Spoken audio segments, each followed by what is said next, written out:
All right, thank you so much. The program still this morning on ITV on Independent Television. Well, the very first discussion segment this morning now is what we are going to be looking at, whereby if you see the title of the topic, we have it as Retirement Windfall. Former service chiefs in the country going away with mouth-watering packages. As a matter of fact, we're told that about each of them is going to be having an SUV bulletproof, a sports utility vehicle, and one personal aid, guard, and other packs of office, including generous allowance for medical treatment that is going to be within the range of 20,000 US dollars per annum or 15,000 US dollars per annum. And these service chiefs we are talking about now, remember it was on the 19th day of June 2023 that the president had to ask them to leave. In other words, that they retired and a new service chiefs came on board.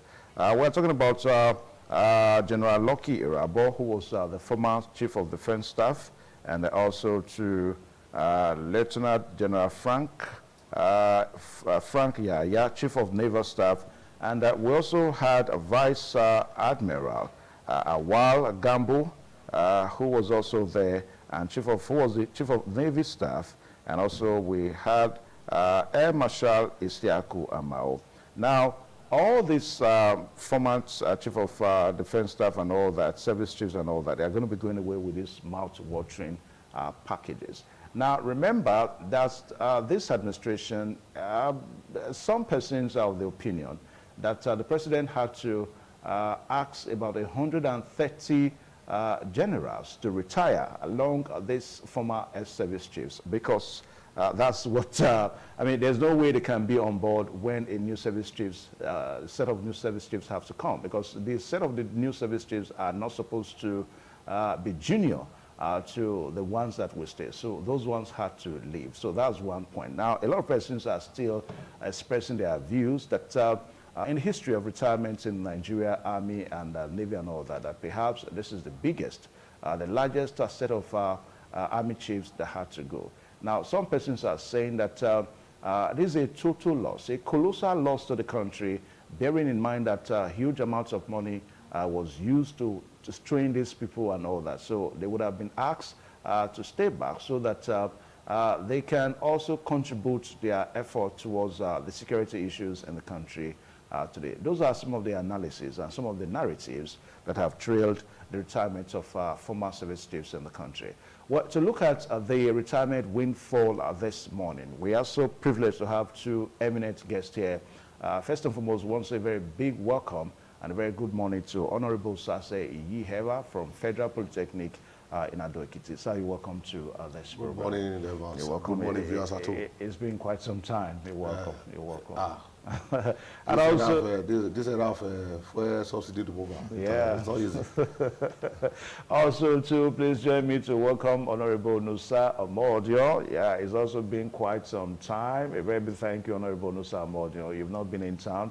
But I told you that anytime you come, I'll make sure that I bring you. So thanks for honoring our invitation. You're welcome. Thanks for bringing me, and good morning, viewers. Okay. So, gentlemen, we've seen the retirement windfall. So what is our immediate response to all these mouth-watering packages that these former service chiefs are going away with? I'll start with Honorable Sase.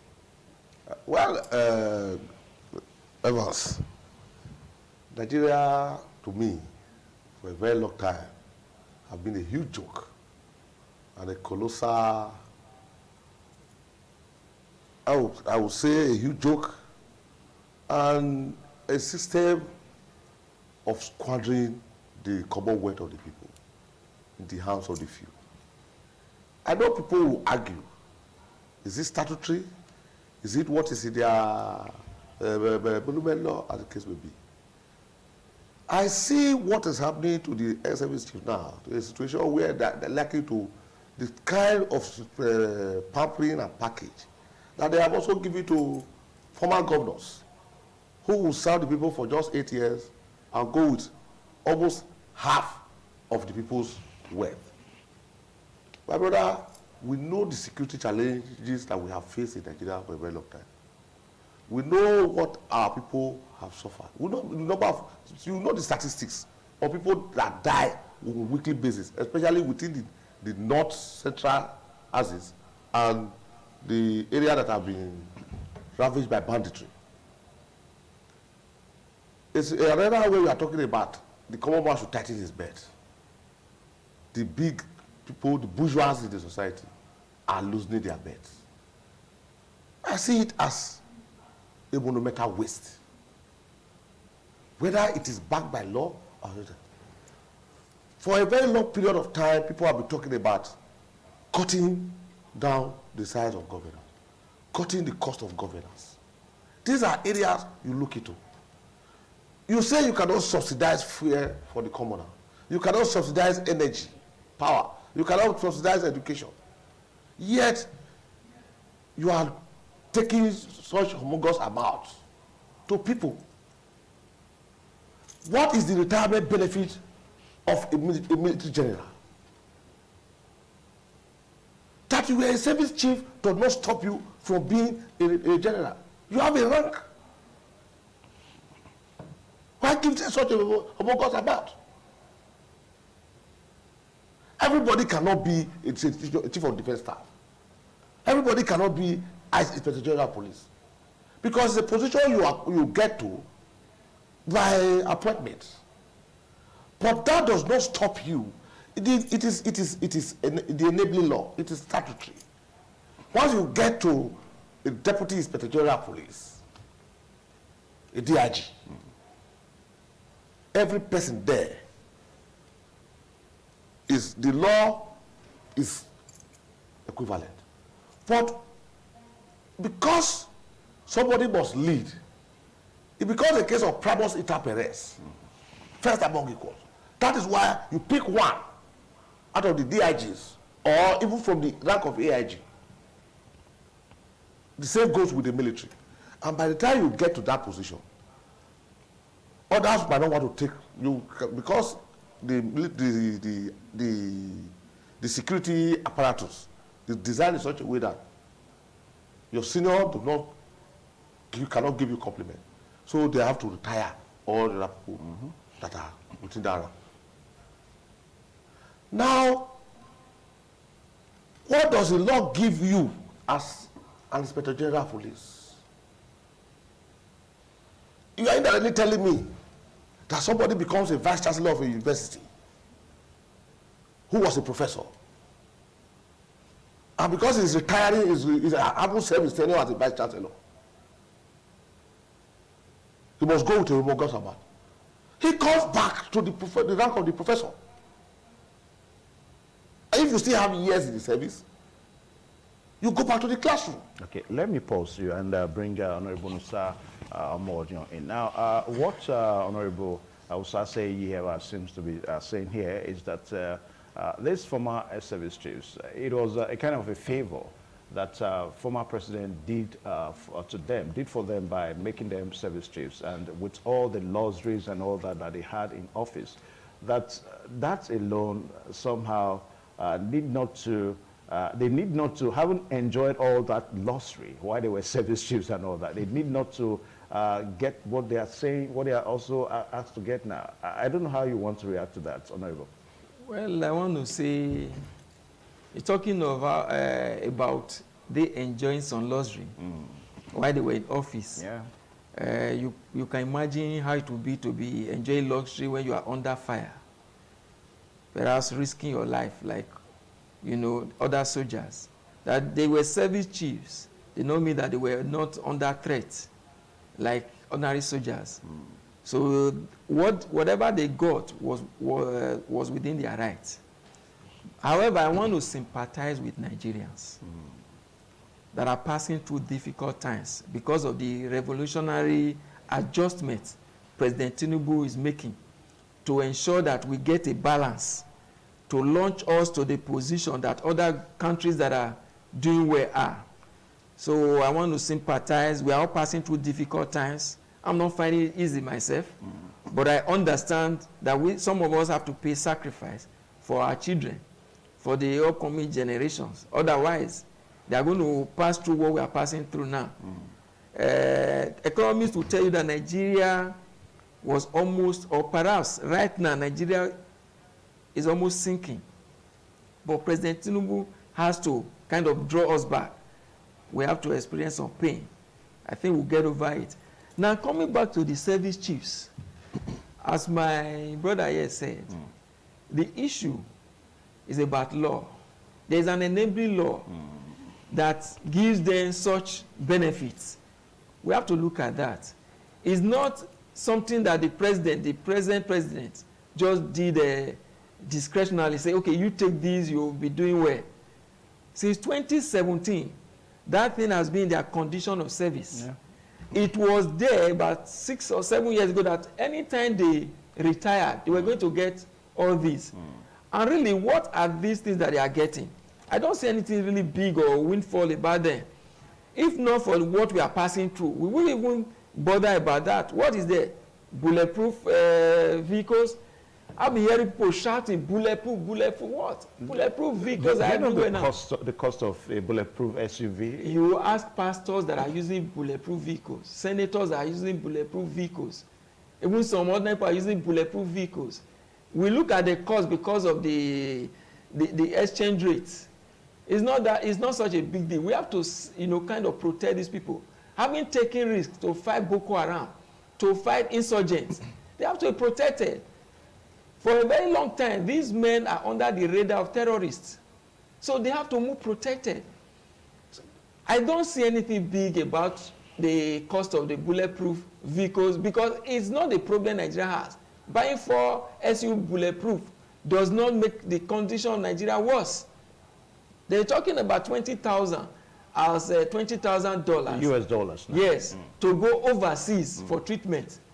By the time they spend on tickets and all that, even the money they will pay in the hospitals there, the 20,000 will be finished or expended. So look at the value of what they are taking. Not really, but I know right now it's the opposition elements that are really hitting up the polity, saying why are they getting this? If it were some other person that were president now, the same people criticizing what's happening will be justifying to say this may they need it. The president is adjust to make things look. It is the opposition elements that are shouting at the tops of their voices that look, how can they give them SUVs, give them cooks and all that.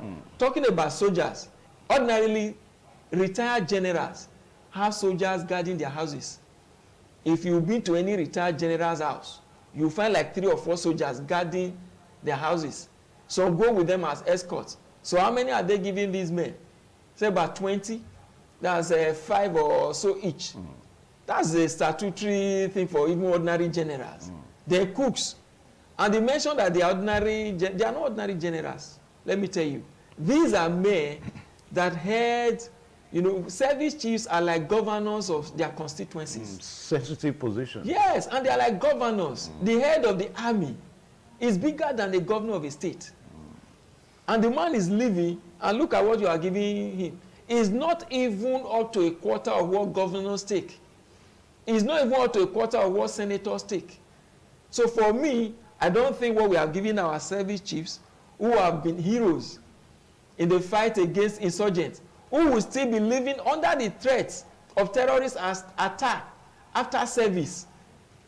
I don't think what we are giving them is out of the ordinary. Okay. Now, Honorable Sase, let's look at the opposition factor that Honorable Nusa talked about. Now, it is not the first time that we're probably having service chiefs retiring. Even in 2015, when President Goodluck Jonathan was leaving, we also had some service chiefs retiring by President Muhammadu Buhari and all that. Now, they got the same packages and all that. Even if we're talking about the harmonized law now, that's the harmonized terms and conditions of service, known as the HTACOS. That's the law that they are embarking on. Now, sometime in 2017, I remember that law was supposed to be kind of reviewed, but somehow it wasn't reviewed and all that.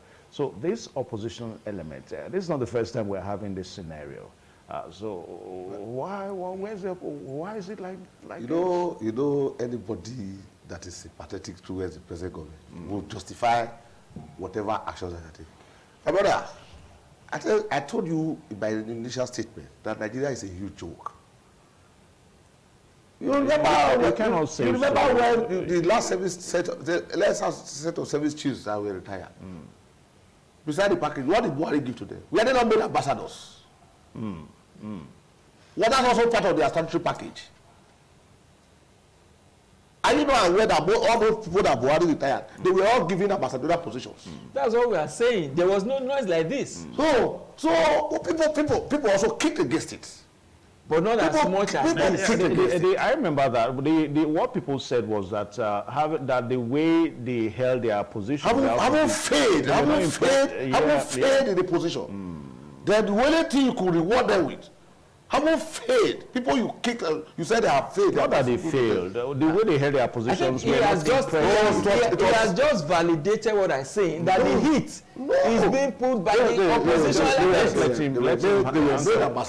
Let him answer. You see, let me also tell you something. You see, every time I look at Nigeria, my mind always takes me back to the early 80s. I have said it here some time ago. That kudos to that man who created that program on NTA TV show there. I'm talking about Jonathan Honde. I don't know whether he's still alive or whether he's dead. That program, Hotel the Jordan, was a parody that captured this Nigerian scenario that we all keep to it. And you remember that popular song, if Ekram allow me, I will sing it here now. That is not it. By the Talaka was in that program. The trail of it with the Akokori and Osabafo. Waiting they pay me. Now he be saying that so no. Jordan people. That is exactly what is happening. While the poor man is suffering, like you have just said, poor man is suffering in the war. The rich are getting richer to the detriment of the people who are supposed to come into governance to protect. So, they also have another one. So, if I remember that, I also sing it. He said, you plant a tree for house rent, you plant a tree for scatter beer, landlord they cry, tenant they cry, consumer they cry, seller they cry. Coco they cry over Jordan. That is the willing masses. It's a capture. It captures the plight of the Nigerian masses. Talking about literature. Yeah. No. Talking about literature. Talking about literature to mirror life. Yeah. We had Animal Farm in England. Yeah, but I remember that. Understand me? Where is England today? When they had Animal Farm, when you get to the life there is that when the people complain and get into office, they begin to behave like those they were condemning. And they didn't say Nigeria is Jordan people, meaning everybody. So what you are saying in essence is that you talking now, we don't even know how you behave. No, we are talking about those who are in power. Anyway, Honorable Nusa, let me come to you. A while ago, you said that no doubt that this present administration, Tinubu's administration, is revolutionary. Yes. In an attempt to rewrite the narrative in the country now, if you like. Now, for a government that really wants to rewrite the narrative, don't you think going by the old norm, it's somehow, don't you think so? No, that you're relating it to the benefits of the service chiefs. When I say the old norm now, we're talking about an SUV, a bulletproof SUV. The cheapest you can get for a bulletproof SUV is nothing less than 150 million naira. Okay. Now, we know that, wait. That is not the point. The point is that the law is there since 2017. Now, the president just signed, look, this is what is in your condition of service to take. You didn't expect him to say, okay, you are going, this is a new government. What we do now, we have to rewrite this law as you are leaving. There is an alternative. He has to give it to them. If you want a review, it will come after the exit of these ones. Yeah, but President Tinubu is there just a month. Let's look at the alternative. The alternative to the SUV is a 504 is a Peugeot 508 car. There's no alternative for the service chief. That is revolutionary. No, there's no alternative for the service chief. You're talking of the generals as generals. But we're talking of the service chief. Which is living. That's his entitlement. No alternative. He could have other vehicles. But that, you know, the bulletproof is for some special movement. It's not really going to be what he will use all the time. But there are situations it will require bulletproof vehicles. I've been in one. But the man that I was in the bulletproof vehicle with does not even go with that bulletproof all the time. There are situations that will require you to get that your bulletproof vehicles to move around. Look, Senator Ifeanyi was saved by his bulletproof car. Apostle Suleiman was saved by his bulletproof car. So we know that this bulletproof is not just for decoration. It serves a purpose. And I did say that these may have taken risk. Look, there is a kind of unofficial fatwa on these men. If you don't, you may not believe it. Because of the fight they be kind of having with the insurgents and all that. Somehow they have to have it when they are moving within very dangerous areas like Abuja. Abuja might look safe. But for such people that are under the radar of terrorists, they have to be careful. That's why the government made provision for such vehicles. It's not for just any other person. So what I'm saying in essence, it's a sacrifice we are making. 150 million, good. But if the exchange rates, naira to dollar were to be small, that thing would just be ordinary. In abroad, they buy such vehicles like any other car. But because of the exchange rate, you now say, oh, it's so much, it's 150 and all that. It's less than $1 million. $1 million is not an easy money. Yes, given what we are passing through, it's not easy. But there it's what is provided for and what Nigeria can afford. All right, so Honorable Sase, now, do you think the harmonized condition of service now that seems to be backing Mr. President up and all that, would you want to suggest that it should be reviewed? My brother, if Nigeria want to actually cut cost of governance, if this government that is trying to say they are bringing radical reforms actually want to do reforms, they know where to do reforms. Are you telling me the life of the retired service chief are more important than the life of any other Nigerian? Oh, you wanted to get all other bulletproof vehicles? What are you talking about? No, that's not in a civilized country. How about the life of a senator? What about inside the they are the same. They are the same. I'm not justifying that those ones too. I've told you here that I liken it. That I liken those things like the same homologous retirement benefit that the governors are taking, which are not justifiable anywhere. People that cannot pay 30,000 minimum wage. As of today, it is difficult for the man that will say want to do sweeping reforms to look at how we can alleviate the suffering of the workers. An average Nigerian worker today spends not less than 30,000 on transportation. Then you are coming with, if not for the cry, you will say a opposition element of people now. As of today, the electricity tariff would have gone up. As of today, if not for the cry of the people. I'm not saying they only delayed it, they are still going to do it. Today, you have come up with a non-accessible education loan that have again triggered increase in tuition fees. For example, our school here, your matter, have just increased their school fees. The Abu University students have been on the roads for the past 3 weeks.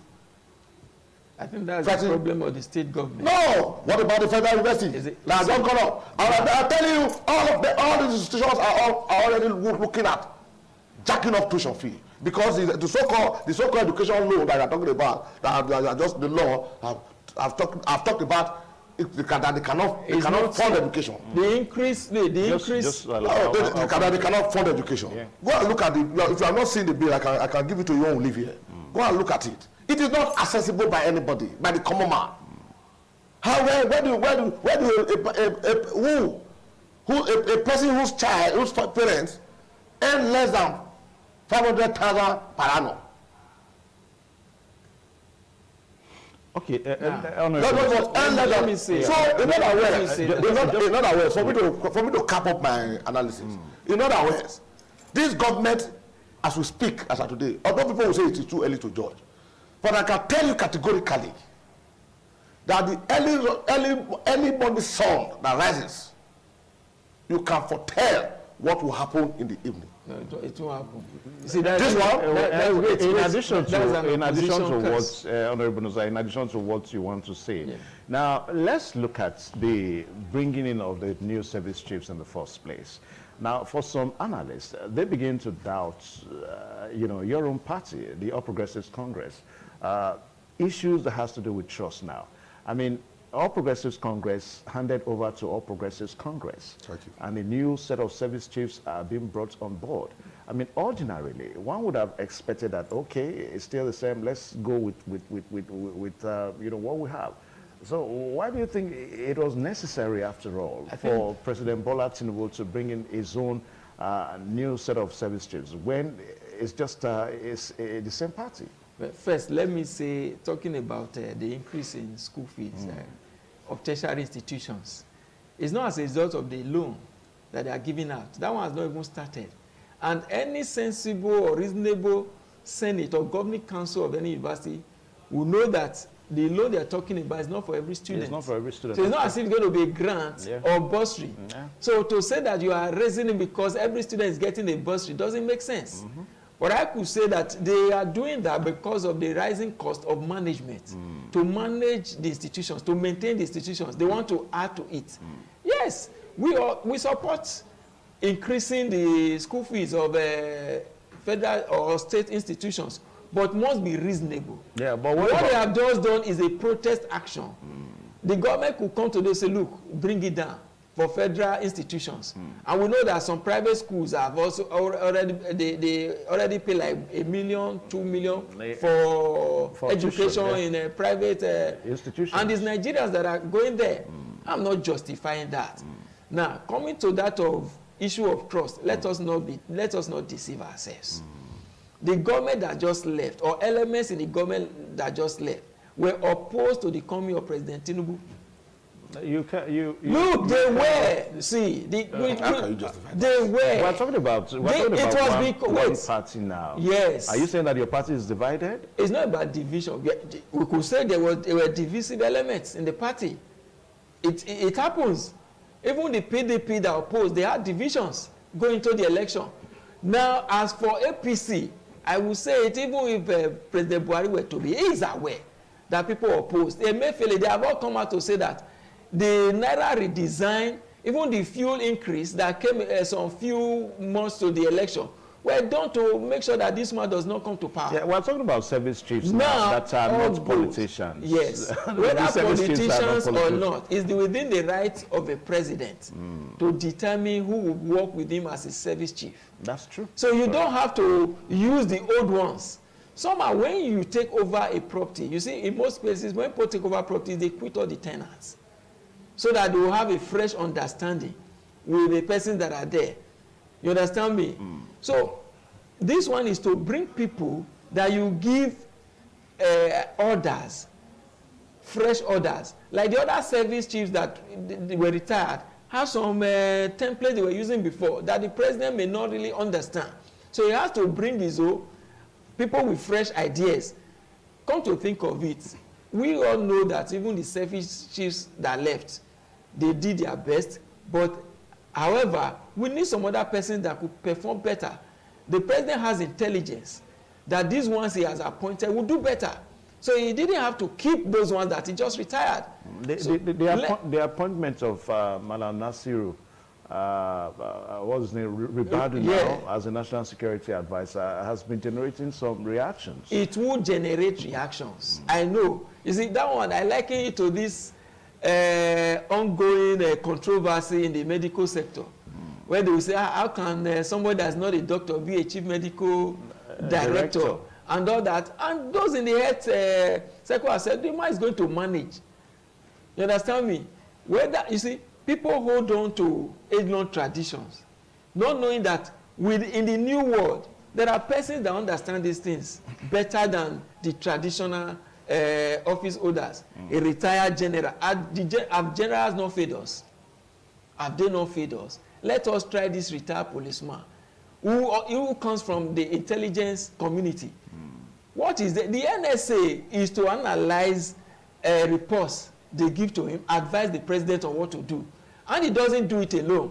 Now, the NSA works with the service chiefs. Yeah, he works with the service chiefs, no doubt about that. But we are looking at where Nigerians are foreseeing a situation whereby a retired policeman now, yes, you know, trying to give orders to serving army generals. Look, a serving army general is just a Nigerian like every other Nigerian. You understand me? It is the privilege of going through military school that made him a serving general or a soldier. A soldier and the police, some say soldier, police, will look down some other persons. A policeman should not be inferior to a soldier. But we know that soldiers take risks going to war and all that. Policemen also do their jobs. Now, managing security has to do with intelligence. We are not talking of some, okay, you put the service, the NSA you are putting there, it will whether be a soldier, an Air Force man, or a naval man, or a policeman. Yeah. You can't put four of them. You can't put four of them. Yeah, now, if you go to the army or the military, you will find that soldiers, those that are army, even consider themselves to be higher than maybe the naval officers and the Air Force man. So there is this idea, the ego, that we are the superior. But President Tinubu has come to say, now look, let me try this man. Let us give them time. It's just the NSA's appointment is less than 3 weeks. So let's see what he will do. If he doesn't do well, we remove him. If he does better, we now know that, look, it's not only soldiers that will be there. However, even the soldiers that will be there, we know a lot of scandals that have come from that being there. So let's see how this one will manage it. Okay. Any soldier that does not take look, I don't even think the NSA is to give instructions. He advises the president. It's the president that instructs the service chiefs. It's not as if the NSA will summon the service chiefs and be telling this is what you should do. No. The NSA he also advises the service chiefs too. He does not advise service chiefs. He is advisor to president. The service chiefs come with, they brief him. You understand? Yeah, they brief him. They brief him. Yeah. The briefing he has is also with the president. It's just like the president has it, this man has it. And he has the connection to relate. You know, DSS and all those security agencies are involved. It's not just the military. The military is to go to war. The others are to do, so when you're talking of the inner operations, the police, the DSS, these are the people that do it. But most times you give to a soldier whose objective is to go to war. How about managing internal security, which is also within the ambit of the NSA? Yeah. So you give a man whose duty is to go to war, but not to really defend internally. But we are giving somebody now that understands internal defense. Prevention. I believe the president is looking at preventive measures rather than reactive measures. Okay. Soldiers always react. But the intelligence or DSS, police, they are to work to forestall. So I think the president is looking at forestalling all these things instead of letting it happen and say, you go and fight. Okay.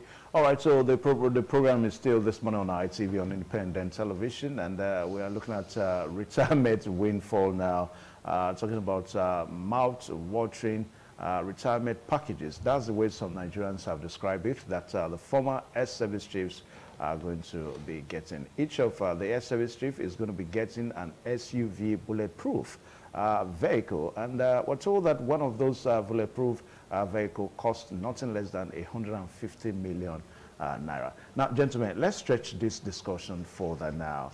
Honorable Sase, now, during the election, good enough, we didn't hear any attack. You know, we had a seamless election and all that. But just after the election, we've started about a few weeks ago now. We saw some of the attacks in the north, in Benue State. We saw what happened recently in Zamfara State. We also saw what happened recently. Even in southern Kaduna, we also saw what happened in Kogi here too.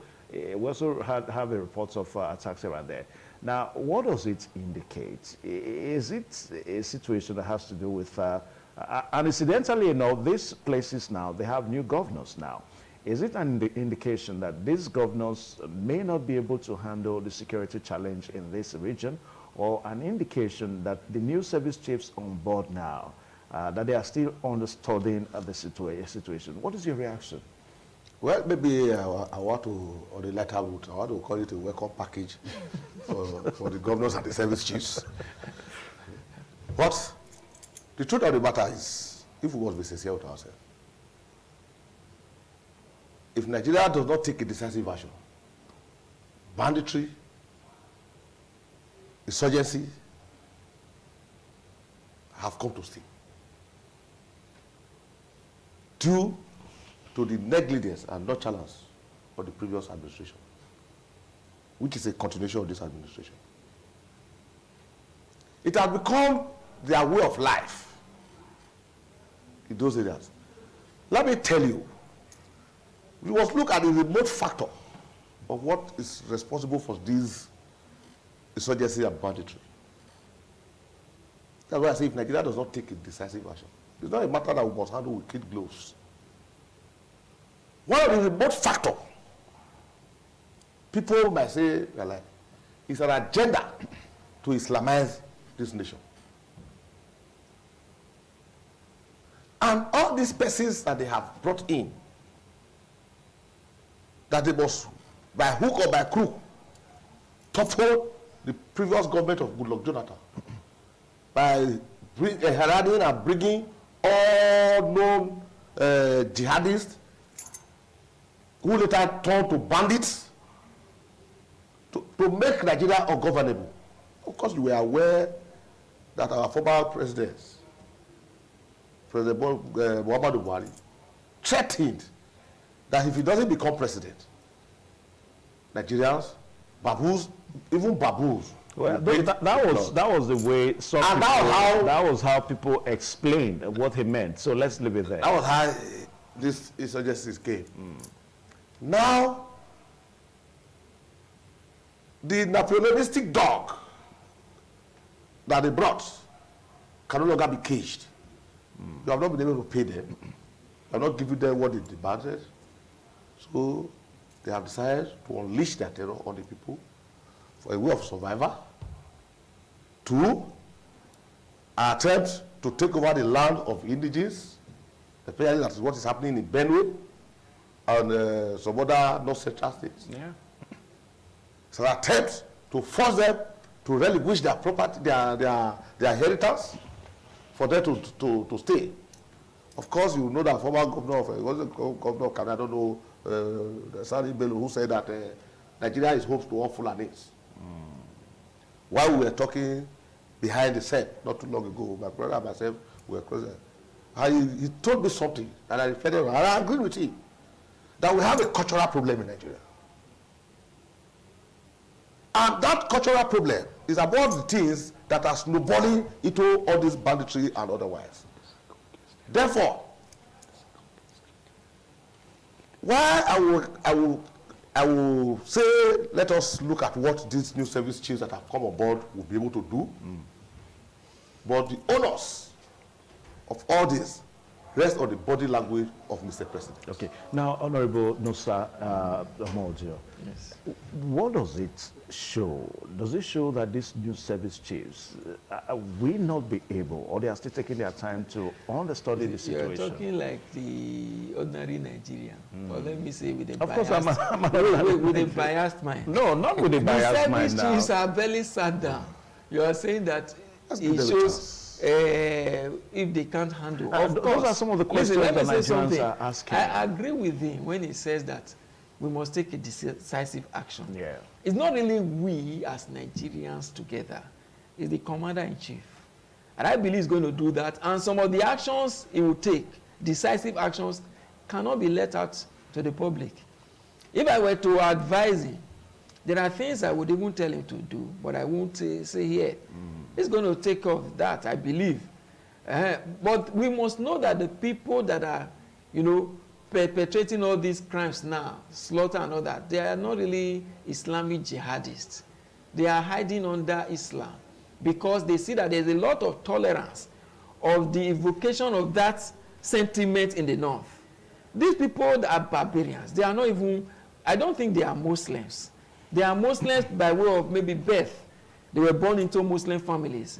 But by practice, you can't even call them Muslims. They're saying that Nigeria will be Islamized. That one is a joke.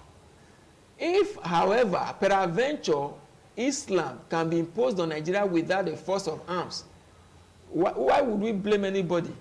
As the Muslims are trying to Islamize Nigeria, so are Christians trying to, you know, Christianize Nigeria. It's vice versa.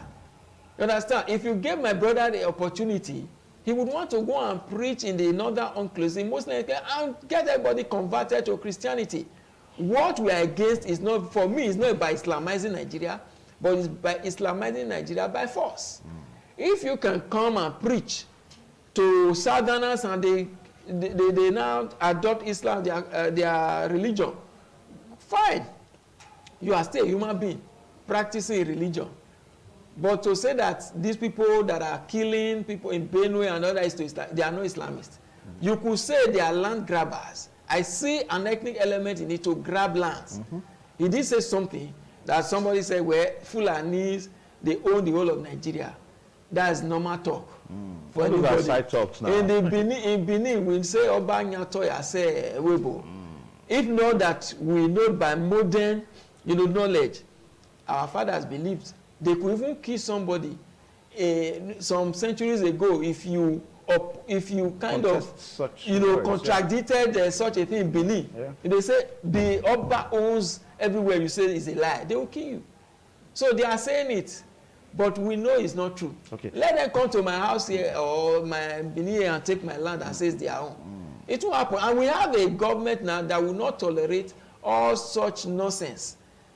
But how they will take care of it or tackle it is left to be seen. But I think the service chiefs that we have should be given the opportunity to prove what they can do, but to also be with the support of Mr. President. This president, I know, is not going to act by way of body language.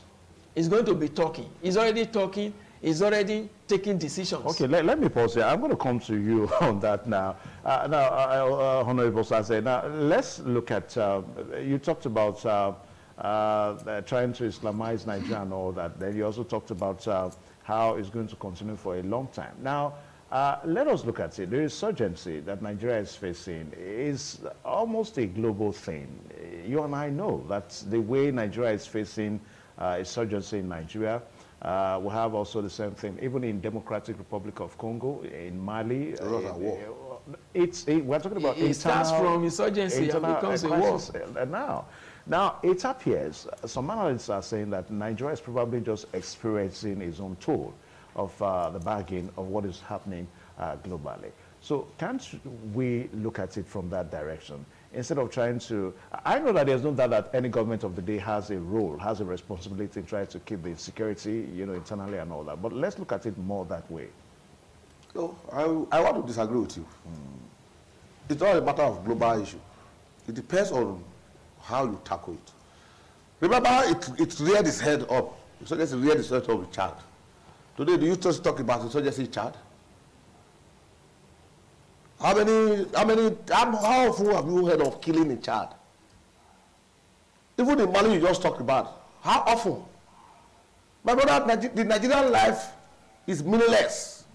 No, you cannot say so. Especially within that area. Meaningless. Anybody that wakes up in that the area that have been ravaged by insurgency today in Nigeria, he wakes up by the grace. And if he goes to sleep until he sees the next morning, he's not sure of what will become. They are just living a day as it comes. You know what it takes? Southern Kaduna, 100 people killed in a day, 50 people killed in a day. Not chicken, not he-goats and she-goats, human lives being wiped up on daily basis. And the fundamental function of governance is to protect life and property. Forget about all the other things. You want to give life, you want to give road, you want to do. The fundamental, the first function of government is to secure the life and property. The average American government, and all other Western government, will risk a battalion of soldiers to protect the life of one American citizen. Have you not seen it? Did they not come to Nigeria here to come and rescue their citizens? Yeah, but we still have, America still has its own. Yes. What is the degree? What is the gun law? Yeah. The gun law. This and that. Talking about killings in America, there's a lot of killings going on. No, that kind of killing is not the one that is on the daily basis. It depends on the structure of the and society. one idiot, one gun-freaking idiot can just take a gun. Now we don't use it here. Let's mind the word. Just go. No, sorry. Okay, let me record that. No, in America, some persons are freaky. Trigger-hungry people. Sometimes just, I watch a video on social media where a boy was saying if he grow up, he wants to be killing. He loves killing. So that kind of mentality, that's a different scenario. We are talking about the scenario where a group of people are taking up arms against government. Where in America will you say a group of people take up arms against government? See, where in UK? Where in Germany? See, I think we must. That you have one or two individuals that are engaged. Nigerians, we must not be quick. We must not be quick to always set America as an example. I'm using the Western world. These are different. We are different societies. Yeah. You know, we mentioned that we have a cultural issue here. Even within Nigeria, you could see that the killings in some places, you can't find it in other places. Now there have to be some cultural reorientation of some individuals. You understand? So that they will know that life, has meaning. In some places, they don't really see it, and because it's a kind of a communal acquiescence. They just say they have died, they just bury them like chicken, everybody goes about. I don't think that will happen in Benin. You just kill 200 people, we'll bury them, and we all start moving around again. Okay, I'm going to be asking you two questions now. First and foremost, a while ago you talked about body language.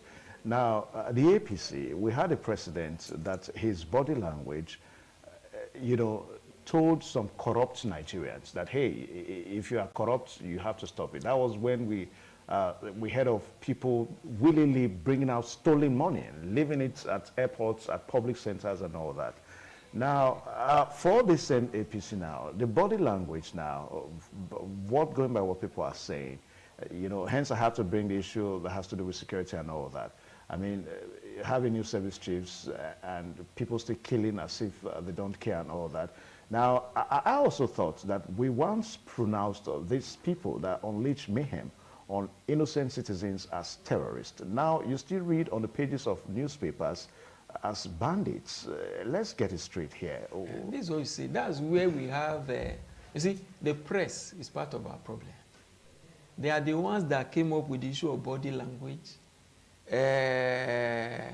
banditry, terror. You understand? For me, they have the issue, they had always be terrorists. So let the press be courageous to call them just what they are.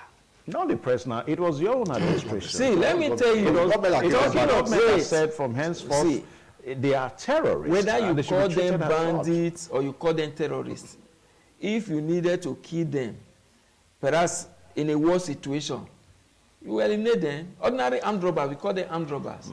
There is a rule that there's a law. Yeah, there's a rule the police, kind of acts on, the rule of engagement. You will see an armed robber, you kill him if he's holding a gun, perhaps you want him to stop. That's the same thing you should do to whether you call them bandits or terrorists.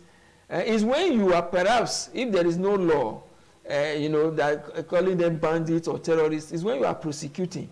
You now look at the sanctions that go with the terms. For a bandit, what are the sanctions? What extent, to what extent could the judge go in sentencing? That's just it. Otherwise, in a conflict or war, you kill anybody, be you another person holding, even a cultist with gun, ordinary cultist in school. You are chasing him with shooting the gun. A policeman can kill him. So that is for that. The name doesn't matter. How you engage them is what we should be looking at. Then the other issue I want to bring up, I think Nigerians ought to really know there's a difference between the parliamentary system of governance and that of presidential. Yeah. Every time you talk as if we live in a parliamentary system, talking of party. Let me tell you, the party in the presidential is a vehicle. The president determines what goes on in the presidential system. Even in America, we only give them the party, say Republican, Democrat, in Nigeria, APC, PDP. Once you elect a president, it's the president that virtually determines, even with the what we call the constitution or manifesto of the party. In the presidential system, is what the president wants. He's an executive president. He's the one that will say, this is what I want. I'm the one that they will blame. And that's what happens. People blame Buhari, but the opposition, because they are looking at the next election. They want to sell the idea that is APC, whoever comes now, APC, PDP. See, it is the person. Buhari is different from Tinubu. Tinubu is going to be, is a president. You can see that Tinubu is already signing bills that the previous National Assembly kind of passed. He's not even his own. He's signing bills. That government is continuous. Yes, it's a continuous. That's why you should know that this one is different. The other man had it for some bills for years. He couldn't sign. So there's already a difference. That this man has seen these bills, and even reading it overnight, he knows that these are good bills. So what we have with Tinubu is a different president. APC is a different party under President Tinubu. So if you are saying the party, the APC or the party does not tell the president what to do. Are you trying to say that APC has changed its ideology now as a party because there's a different The ideology never changed. It was the president that, was there before that managed it with his own idiosyncrasies. Now the ideology, welfareism, having the people, at heart, doing things that will benefit the people, is always there in the APC. Any president that comes will not take that manifesto, coupled with his personal vision, and begin to act. But the one that comes and has some other clannish interests, I think Buhari was affected by his, kind of disposition to a clannish interest. Anything they were doing, some persons, look, it is no secret that it was being, affected by some side, some side advice outside of what the party had on ground. Before I let you go, where will this take us to? This idea of somebody leaves office, automatically we now tend to be trying to look at the bad side and all that. Now, Buhari, in all his capacity, did to his best of ability. But one thing that some persons are seeing now is that when you try to bring out some areas that Buhari probably did not did up to the expectation of people, they tend to tell you that, look, that was Buhari, this is Tinubu. Yes. Why? There is this saying that there is the best, but your best may not be good enough. You did your best. It's not complimentary when somebody says, you have done your best. It's not a compliment.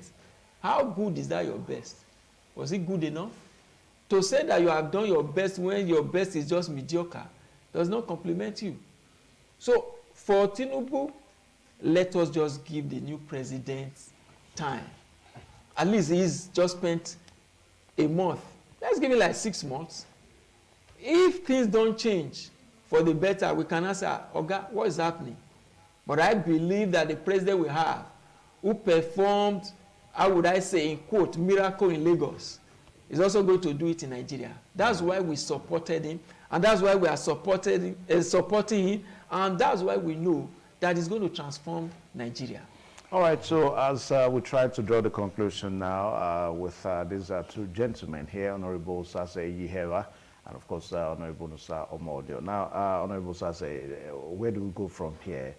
Security-wise, looking at state of the nation, which you talked about the hardship people going through as occasion, that's the way you put it now, as occasion by this present administration and all that. Where do we go from here? My brother, well, for me, the same way they are trying to paint Tinubu as an unseen messiah now, was the same way they also petted Buhari to us. I remember at the wee hour of President Buhari's governance, we talked about people willingly bringing that money. Those were showmanship. Nobody willingly brought that money. Those monies were planted by the government. Oh, really? I tell you today, as I speak to you today, say somebody abandoned money in one cubicle, one money abandoned money in airport. After that, with that same government, we saw baboons eating money, snakes swallowing money in this country. In my initial statement, I told you Nigeria is a huge joke. APC is the greatest joker. Today you are telling me that Buhari will wait, the Tinubu will do this. My brother, in Benin, they have a saying. Aware if you don't have me, or go here, or you are back. That is all for me. Good talk. So, at the end of the day, you will find out that these governments, they are only rigmarole. We are not going anywhere. Nigerians should prepare for a more stringent and harder life. No. Now I'll give you an example. It's not true. I give you an example, my brother. You were here when they celebrated the audio commissioning of Dangote Refinery. And they told us by July, Dangote Refinery will start producing fuel. We all watch it live on television. Nigeria said, okay, we now have the biggest refinery in Nigeria. So the issue of importation will stop. Then maybe subsidy will go. All of a sudden, NNPC came out to tell you when Tinubu made his inaugural statement that subsidy is gone. And they said, no, it is not immediate. We have enough fuel that can take Nigerians to the one that we have already been subsidized. In less than 1 week, the price of petroleum skyrocketed. The same, within that same period, the man that they said his refinery will start producing in July, NNPC granted him license to import fuel. You have floated in Naira. As of today, the Naira is falling rapidly on daily basis. And you know your cost of importation of fuel is based on foreign currency.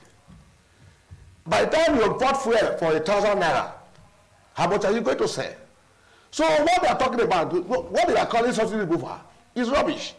They are making Nigerians to pay for their inefficiency of importing fuel at a higher cost for us. And whereas we have states that already have modular refineries. Governor Baseki through his they call it what do you call it? MOU governor. That's what they call him. But through his MOU, he has established 2 modular refineries in Edo State. Edo State. No, they're not functioning. Are you saying Edo State government has a? We have 2 modular refineries. We have 2 modular refineries owned by the state government. I said through memorandum of understanding. Through his memorandum of understanding, has 2 modular refineries in Edo State. One in Ologbo, one in Egboko. Prove me wrong. Why are they not functioning? Why are the NNPC not giving their license to operate? Why are they not giving their crude? I tell you, those 2 refineries can produce fuel that can serve Edo, Eteda, Ekiti, Ondo. If they don't have 2 modular refineries, Delta has a modular refinery. Igbo State have a modular refinery. What are you doing with the production of fuel? If it is not their negligence, you say you cannot continue to subsidize fuel that will be smuggled. Whose responsibility is it to protect the borders? You or me? Okay, I'm going to now. So I tell you, they don't have anything to offer. This government doesn't have anything to offer. They came in by crook. They are crooked. They are the worst set of people. See, I think. I want you to have told us that these people, they want to, they are trained. Let's mind the way. Honorable Joseph, you have said all you needed to say. The government has a lot to offer. I'm going to need Honorable Nusa to react now. Now, you started by saying that Nigeria is going nowhere under this administration. You said so. Now, you also said that APC is a joke. You said so. Yes. Then you also said that Edo State has 2 refineries. refineries. Yes. That's the PDP yes. state now. Yes. Honorable Nusa, I want you to react. Well, let me start with the modular refineries. First, I want to congratulate Edo State for having modular refineries. But without the federal government approval, such refineries would not have come in the first place, whether by MOU or not. A refinery or a refinery project in Nigeria cannot exist outside of the approval of the federal government. So it's not really that the map brought and we have. Well, we thank God we have. We pray that it functions so that for the benefit of the Edo people. Now talking of Nigeria being a joke, I don't think we are a joke, or APC being a joke. APC is not a joke. Though amongst us, perhaps in the past, we have some kind of funny elements. But we have kind of, we are becoming refined now. Everybody in APC now, I believe, is going to act in accordance with the move of the president.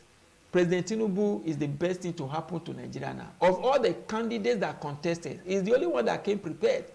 The others just came talking and talking. They don't even have any plan.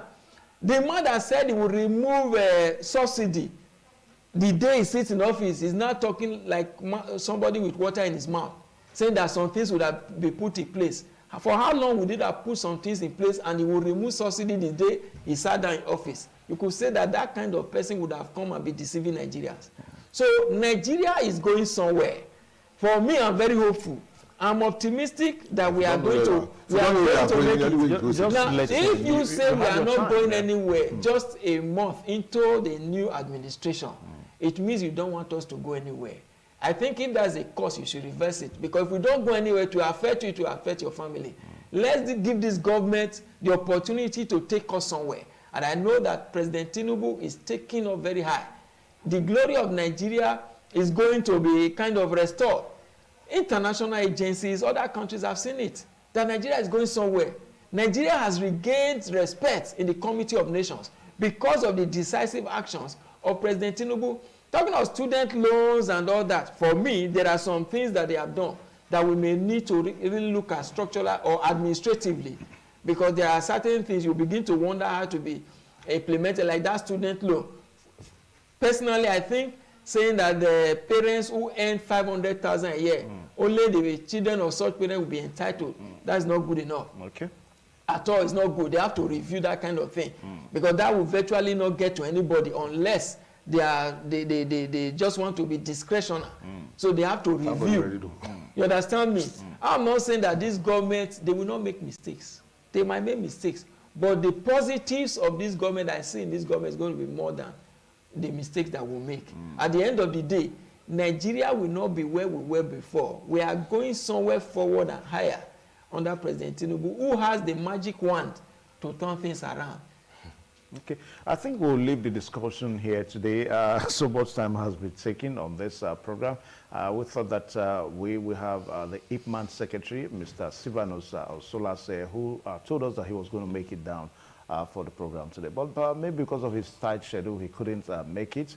So that's why we're not going to be having that. So, gentlemen, I want to say a very big thank you. So please do stretch the handshake. Thank you very much. Stretch it down there. It's my brother from All right, thank you, gentlemen. Everywhere today, we are also together in Ekiti. Yeah, thank you so much, Honorable Sase Yiheva from Federal Polytechnic at Ado Ekiti, and also Honorable Nusa Omodion. Thank you. Also from Ado Ekiti too, if I get that correctly. Just temporarily. Okay, temporarily. I think I relocated. Yeah. So how are you faring after your dad's burial, successful burial that you gave your daddy? Well, we give God the glory.